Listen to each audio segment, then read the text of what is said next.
Welcome to Stuff You Missed in History Class, a production of iHeartRadio.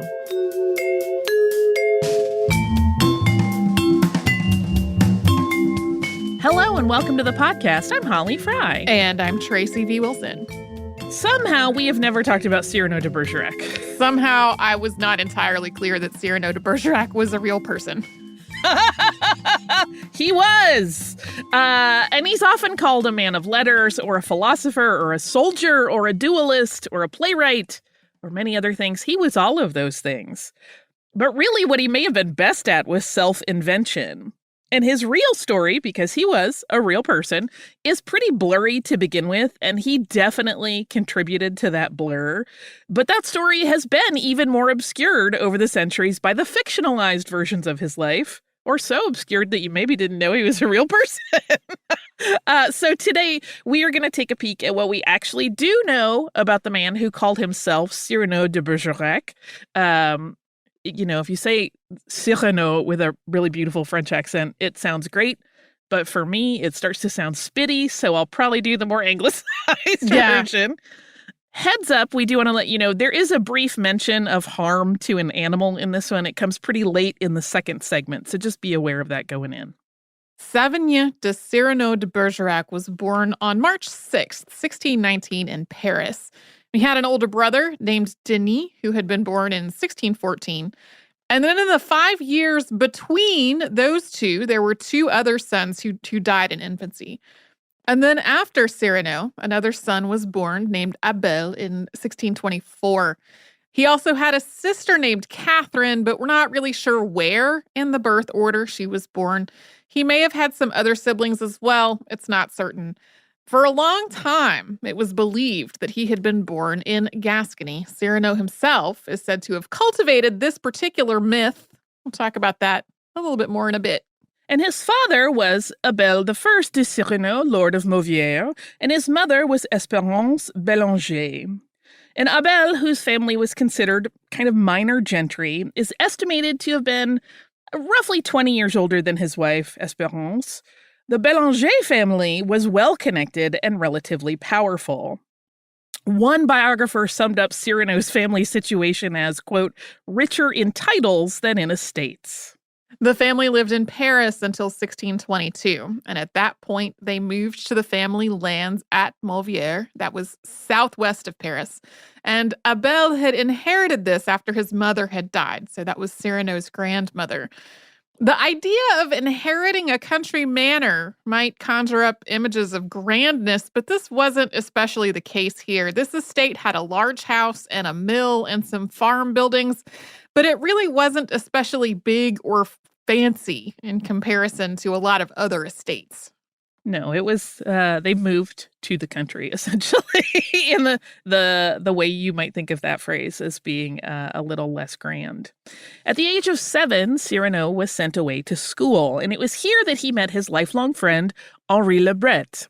This was not a boarding school situation. This was a curate-run boarding house managed by, as Lebret would later write, quote, a good country priest who took in little boarders. According to Lebret's accounts, Cyrano was both precocious and smart, and he thought from a pretty early age that the priest really didn't have anything he could teach him. As a side note, we'll be referencing Lebret's account of Cyrano's life a lot, because he was the first one to write a biography of Cyrano. He did that not long after Cyrano's death. It is through Lebret, who was his best friend, that we know what we do about Cyrano, which is relatively little. That also comes with some question marks as to the accuracy and truthfulness of this biography, because Lebret really had his own agenda and how he presented his friend. I mean, there's a perspective there when you're writing about your friend in the first place. Yes. But beyond that, we will get into some of this more later in the episode. Cyrano made the case to his father repeatedly that he was not learning anything from the priest until he was finally allowed to move to Paris on his own, and his father, quote, left him to his own devices until the age of 19, per Lebret's account. Now, it is a little unclear what age Cyrano was when this happened, and it is certainly unlikely that he was actually just kind of turned loose in Paris to fly solo as a kid or even a teenager. It is more likely that he moved in with one of his relatives. He allegedly went to some school in Paris, although which one is once again a mystery. There is some evidence in his writing through references to people and places that points to Collège de Beauvais. One of those references is the name of a character in his first play, Le Pedant Joué, or The Pedant Duped. The head of the school in the play is named Granger, and right around the time that Cyrano would have been college-aged, the head of the Collège de Beauvais was a man named Granger, whose tenure in that role included some scandal involving who he had decided to marry, as well as allegations of misappropriating funds. The Granger of the play is the main character, but really not a hero. This plot involves him losing out on the woman that he loves to his son, and then being left alone and unhappy. This play is the first instance of something that would become an integral part of the Cyrano legend, and that is nose jokes. So in the play, the character of Granger is insulted for a wide range of failings, but in regards to his nose, the ingenue of the piece says, quote, "As for his nose, well, it's just asking for us to have a dig. This wonderful nose arrives everywhere a quarter of an hour before its master. 10 reasonably fat cobblers could take shelter from the rain underneath it to do their work." So that, of course, brings us to the question, did Cyrano have a large nose? And according to engravings that were made during his lifetime, there are really only a few of them. Yes, absolutely, he had a large nose, but he doesn't seem to have been particularly troubled by it the way the fictionalized Cyrano is. He made jokes about this as a true sign of superiority. In his fiction writing, having a big nose is a positive for his main characters. So nose talk aside, after finishing up with his schooling, Cyrano, who was headstrong as well as whip smart, was a little bit of a cad, and the specific details of his misbehavior are not clear, although whatever it was absolutely caused friction between Cyrano and his father. There was also another issue in play between Cyrano and his father, one that stemmed from Abel selling off the family estates at Mauvière and Bergerac and moving the family back to Paris. As an aside, the Bergerac here appears to have not been the town of Bergerac, which is a real place, and a place where some of Cyrano's relatives may have fought in a battle, but in fact, an estate named Bergerac after that place. But the sale of these family lands meant that the family had no basis to claim any kind of nobility any longer, and they would not be able to use the names de Bergerac or de Mauvière, and they could not use the crests associated with those places. So to Cyrano, this really kind of cut the legs out from under the identity that he seemed to be building for himself. That was one of a rogue and rakish young noble who lived as he wished. Additionally, Cyrano felt that he would have done a fine job running those estates, and that had been taken away from him. He also was losing what had really been his childhood home and his ties to the countryside, which, based on his writings, he had clearly loved. At this point in Cyrano's life, he became, by most accounts, deeply debaucherous. Lebret later wrote of his friend, quote, "The age at which human nature is more easily corrupted and the great freedom he had to do whatever he pleased led him to a dangerous tendency." Lebret went on to say, quote, "I dare to boast that I stopped him by compelling him to enter the company of the guards with me." But we don't get any additional specificity regarding the nature of Cyrano's behavior. It is generally assumed that that debauchery included things like heavy drinking and gambling and dueling. There has also been a lot of speculation over the years that Cyrano may have been homosexual, which may have been a concern to Lebret, but truthfully, we don't know what he was up to, just that people found it troubling. It was just as likely that the real heart of Cyrano's friend's concern was his status as a libertine, and we mean that in the definition of the word that indicates a rejection of religion. Some of the murkiness in terms of Lebret's account, which seems to have been deliberately done to leave out any potentially damning or unsavory information, has made it really easy for later writers to embellish the Cyrano story, even when they're writing a biography versus a fiction based on speculation, thus contributing to the disparity between the real person and the fictional character that most of us are more familiar with. In a moment, we'll talk about Cyrano's time in the military, but before we get to that, we are going to take a quick sponsor break.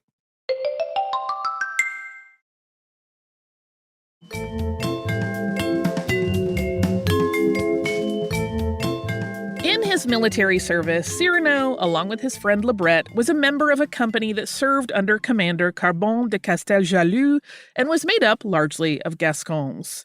This is the source of the incorrect information often repeated over the centuries that Cyrano was from Gascony, something he himself had put forth as a sort of personal reinvention. Gascony was the home of Charles de Batz d'Artagnan, fictionalized by Alexandre Dumas in The Three Musketeers, as well as Henri III of Navarre, who became Henry IV of France. So over the years, the Cyrano legend has thus aligned him with other notables by aligning with their birthplace. Cyrano and D'Artagnan, incidentally, were both present at battles during the Franco-Spanish War, so they may have even crossed paths, but it does not appear that they were ever friends. But Cyrano also started using the name Cyrano de Bergerac during this time, which was less accurate considering the sale of the family land than the name Savinien de Cyrano would have been. According to Cyrano biographer Ishbel Adiman, quote, Cyrano's decision to join the cadets may have been partly prompted by a pragmatic desire to improve his lot in life, but it was above all a decision to seek death or glory. This was, as we said, a time for reinvention for Cyrano. He was relying entirely on his wits and bravado as he entered the Guard. He didn't have money, and he had no social standing. Yeah, this was at a time when, if you didn't have those things, a military career could elevate you. But even though he started with nothing, in the Guard, Cyrano found a degree of success and a great deal of admiration. And that is because he did raise his social standing among his fellow soldiers, but he did it through dueling. He had fencing training as part of his education, and he put this to use, allegedly, in the Guard by fighting a duel every single day. According to Lebret, quote, duels, which at the time seemed the unique and most rapid means of becoming known, in a few days rendered him so famous that the Gascons, who composed nearly the whole company, considered him the demon of courage and credited him with as many duels as he had been with them days. Lebret did not include details of who Cyrano dueled with or what kinds of conflicts led to these duels. There is no mention of injuries or fatalities. What he does mention is that Cyrano always fought as a second. This was never over any personal beef, and he claimed that Cyrano fought as a second in dozens and dozens of duels. Cyrano has been described in various accounts as having scars all over his person from dueling, and while we don't have a way to verify that, he was doing that much dueling sure seems possible. So to contextualize what was going on in France in the 2 years that Cyrano was in the military, when Cyrano and Lebret joined the King's Guard in 1638, France was in the midst of both optimism and upheaval. Louis XIII finally had a male heir in September of that year who would become Louis XIV, and that had been the source of much celebration because they had been without an heir for a while. Meanwhile, France was also socially unstable. The rise of the bourgeoisie had blurred the lines between classes, and while that blurriness allowed men like Cyrano to kind of create their own mystique and chart their own rise through society, it also meant that there was a lot of suspicion and discord and ill will in the very circles that he was trying to rise into. The 30 Years' War had begun the year before Cyrano was born, although France didn't officially join until 1635. That's when France declared war against Spain and the Holy Roman Empire. That also marked the beginning of the first phase of the Franco-Spanish War, which was sort of a conflict within a conflict of the 30 Years' War. The first engagement that Cyrano was part of was the Siege of Mouzon, which took place in 1639. Germany had attacked Mouzon as it sought to expand its border, and the citizens of the town and the soldiers sent there all ran low on food. This is something Cyrano compared to fasting for Lent when he wrote from Mouzon in a letter. He wrote sarcastically, quote, "We have no reason at all to complain. We are in another sort of heaven, since we neither drink nor eat. They want to bring us to paradise through starvation, and for fear that we may take nourishment in at the ears, they even forbid us words in bad taste." So despite the poor conditions, the lack of sustenance, and no permission to bolster morale with vulgarity or slang, the French were able to fend off the German effort to take Mouzon. But Cyrano was wounded. He was hit with a musket ball in the side, and that passed through his body and exited out the back. But the battle that Cyrano de Bergerac is most famously associated with is the Siege of Arras, which began on June 22nd, 1640. Just to avoid confusion, there was also a Battle of Arras in 1654 and another Battle of Arras during World War I. So if you go looking for more info on this particular incident, keep an eye on those dates. It's very easy to get confused. At the time of the conflict that Cyrano was involved in, Arras was held by Spain. It was considered part of the Spanish Netherlands, which included the surrounding area of Artois. This was, to be clear, an awful situation.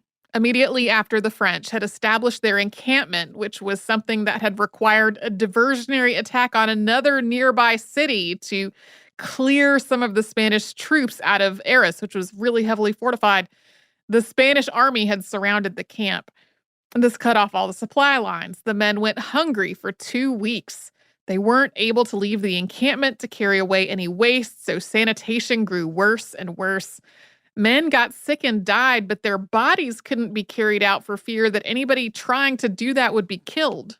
Supplies did manage to finally break through the Spanish line on August 2nd, and that offered some help to the French troops. Within a week, the siege was over, and surprisingly, the French were victorious, able to take the city. The day before the Siege of Arras ended, Cyrano had his second significant battle injury when a sword hit him in the neck.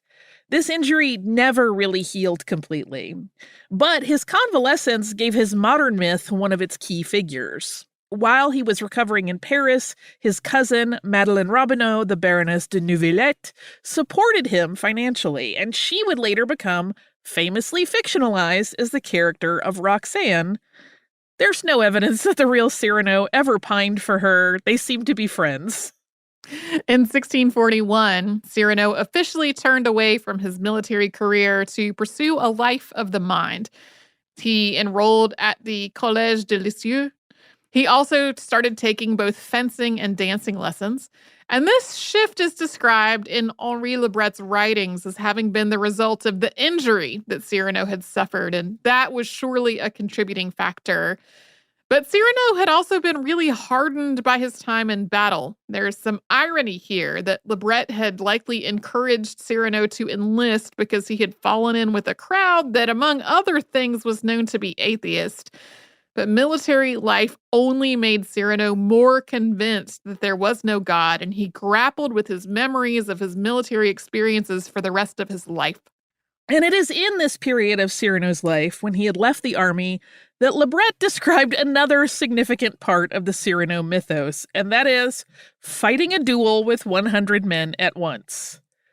We do not, as usual, know all of the details here, and it is not even clear whether Cyrano himself was the target of an attack, or whether one of his friends, who, like him, were all libertines, was the intended target.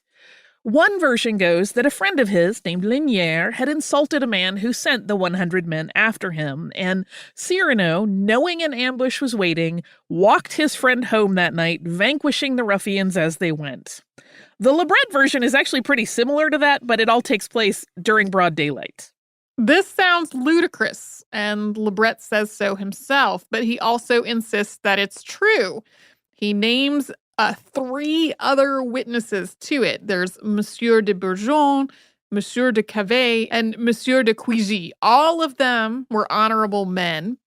There's been some speculation by various historians that this was really a publicity stunt that Cyrano orchestrated to kind of boost his post-military image, but we'll never really know the truth on that one. Cyrano, of course, emerged the victor in the version of this that we have. It definitely sounds like an over-the-top movie sequence.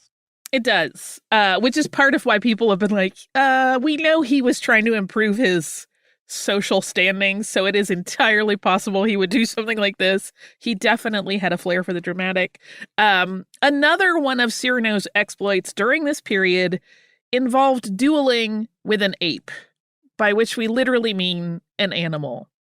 This wasn't a real duel, but this ape was trained as a performer by a man named Brioche who had a puppet theater near Pont-Neuf. And one day, Brioche dressed the ape as Cyrano as a joke. And so Cyrano, deeply insulted, drew his sword and ran the animal through with it and killed it. Brioche actually sued Cyrano for damages, but Cyrano got out of this whole thing by promising to memorialize the animal in verse. We're going to pause here to hear from some of the sponsors that keep Stuff You Missed in History class going. And when we come back, we will talk more about Cyrano the writer.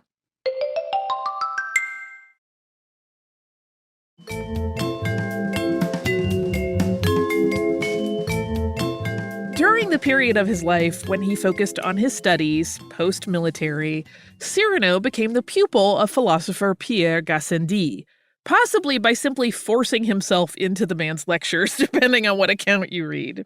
Gassendi is known for a number of things. In astronomy, he was the first person to identify Mercury's perihelion. That's the point in its orbit where it's nearest the sun. That was significant because it supported the work of Copernicus. He also wrote a famous critique of Descartes in 1641, which was included in the second edition of Descartes' Meditations.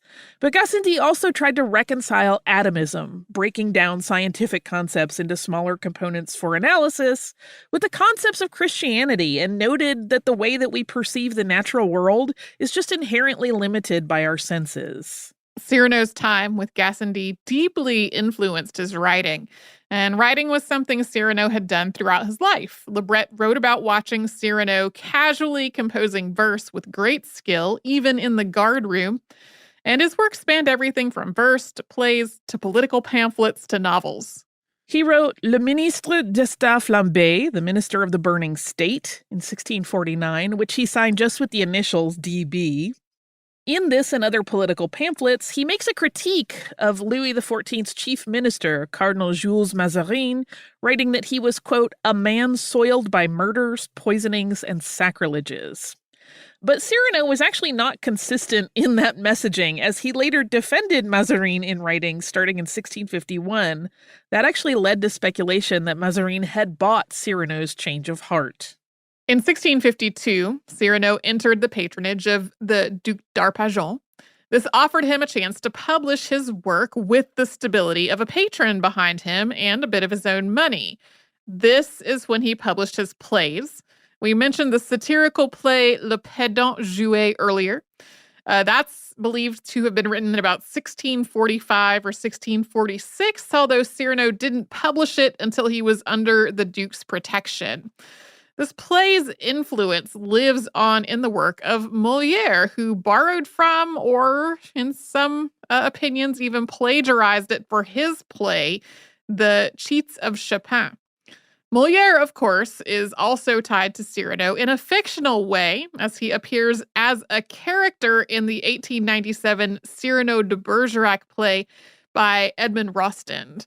We'll talk about that play a bit more in a little bit. He also published a tragic play in the 1650s titled The Death of Agrippine. This play is a fictionalized version of a revolt against Tiberius Caesar Augustus, mounted by the widow of Germanicus, Agrippine. And this work was considered blasphemous by many people at the time, because it used some double entendre and the Roman setting to make cleverly cloaked jabs at religion. During performances, some lines were said to produce outcry from the audience at Cyrano's anti-religion innuendo. The end of Cyrano's life is actually a bit of a mystery, and there are several different causes mentioned for his death. This really depends on what source you look at, as well as there being some speculation. One of the popular versions is that while he was entering the home of his patron, the Duc d'Arpajon, a beam or a plank from the ceiling fell on him, which struck him in the head. In this version, he didn't die there on the spot, but the injury may have been serious enough to have impacted his behavior. Another commonly discussed possibility that also includes the detail of a behavior change is that Cyrano may have had untreated syphilis. This version of the end of his life includes the sad detail that his brother had him confined to an asylum. And the third and simplest version of Cyrano's death story is that he was in a street fight and he died from the injuries that he received. And in yet another theory, which is supported by historical documents, he may have been injured during an assassination attempt on the life of the Duc d'Arpajon.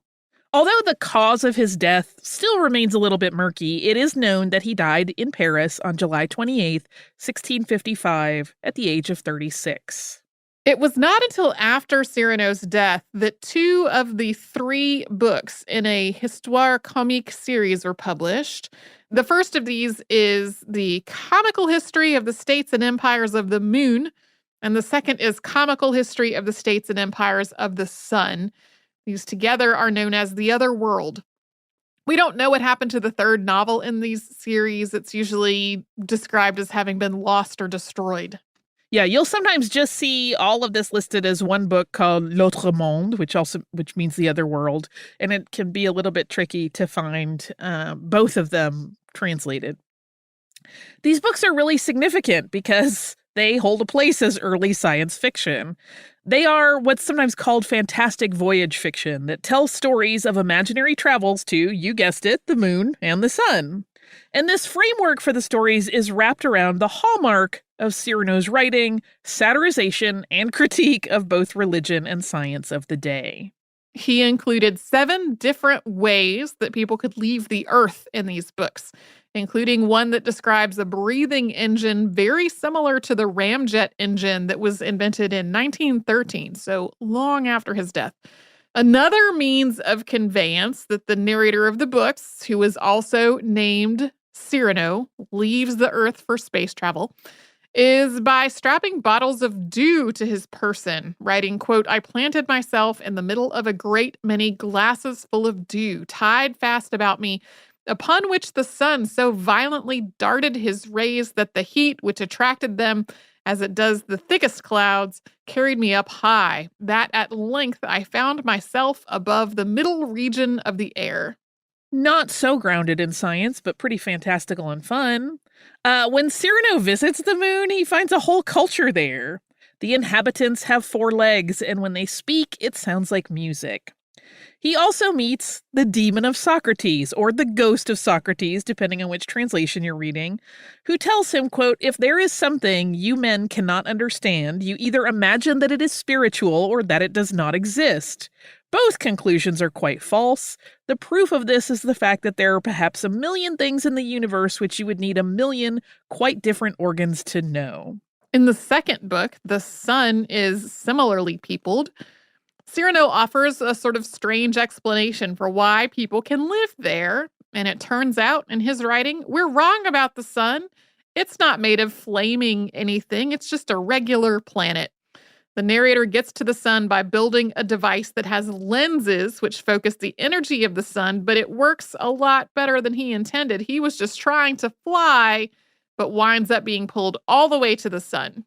And the sun, it turns out in this book, has a very petite monarch to rule it. The Cyrano of the book is then taken to the kingdom of the birds, where he's put on trial for all the wrongs done to birds here on Earth, and he is sentenced to death. But a parrot that he once helped on Earth defends him, and he is eventually let go. That's just one section of what is a very long and meandering tale.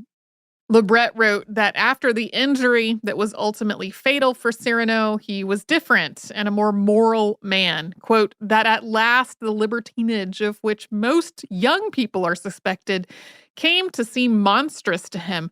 And I can attest that from then on he felt all the aversion toward it that anyone who wishes to lead a Christian life should have." And this offers a hint at how one might want to approach these particular writings, particularly if you read one of these earlier versions. Lebret, Cyrano's longtime friend, had at this point in his life become a Jesuit priest, and it was he who prepared Cyrano's novels for publication, with the biography that he wrote included in the text preceding the comical history of the States and Empires of the Moon. There were later editions based on Cyrano's manuscripts that are truer to them, but the versions that Lebret edited were edited for content and removed any elements that Lebret thought might be perceived as heretical. Cyrano's life story has been retold in so many different versions over the years, particularly in the last 2 centuries. But the most famous version is, of course, the play by Edmond Rostand, who wrote Cyrano de Bergerac in 1897. That version has cemented most of the ideas about Cyrano, the man, that are really different from who he actually was. Yeah, definitely romanticized. The opening night of Rostand's version of Cyrano's life was December 28th, 1897. And it was reportedly so successful that the ovation for it lasted over an hour with dozens and dozens of curtain calls. Rosamond Rostand later wrote of her husband's accomplishment that it had moved members of the audience so deeply that even men who had been at odds for years put their grudges away and embraced. That sounds as likely as dueling 100 people at once. But boy, I bet Cyrano would have loved that description. For sure. It caused peace among people who had been feuding. I love it so much. For listener mail, I have a question about Daguerre, which is from our listener Juliana, who writes, I've been a huge fan of the podcast for years. I was so happy to listen to the episode on Louis Daguerre. I've read before that he created the first picture of a person, the man cleaning shoes in the attached image. Until then, it was believed humans might not be able to be photographed. People moved too fast and weren't usually captured due to the longish exposure of the daguerreotypes. So this guy, seated for a long time, got photographed by chance. My question is this a true story? I haven't been able to fact check it, and I'm dying to know. So that is, if you do a quick search online for Daguerre first photo of a human, you will find this picture. It's a photograph of a street in France.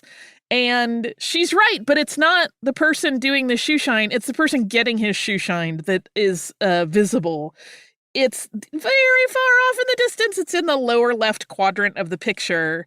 And because he was standing there, he's kind of standing, he looks kind of like he's in a jaunty pose. But really, he's standing there with his foot up on the shoe shines block. And you can't actually see the person who's shining his shoes because he's moving a bit too much. You can kind of see a vague outline. But the man who was presumably standing there still getting his shoes done is the one that you see. So yes, that is the only version of that story I have ever heard, so I believe it to be true. I also just wanted to give a quick shout out to our listener, Katie, who has earned her PhD in Stuff You Missed in History class by listening to every episode and wrote us, and she got the shirt from TeePublic that we have available, and she is wearing it. So congratulations, and thank you for being a listener. It means so much to us that people would spend that much time with us. So thank you, Katie, and congratulations. And hopefully you'll stick with us as we continue on our merry way. If you would like to write to us, you can do so at historypodcast@iHeartRadio.com. You can also find us on social media as Missed in History. If you would like to subscribe and you haven't gotten around to it yet, couldn't be easier. You can just do that on the iHeartRadio app or wherever it is you listen to your favorite podcasts.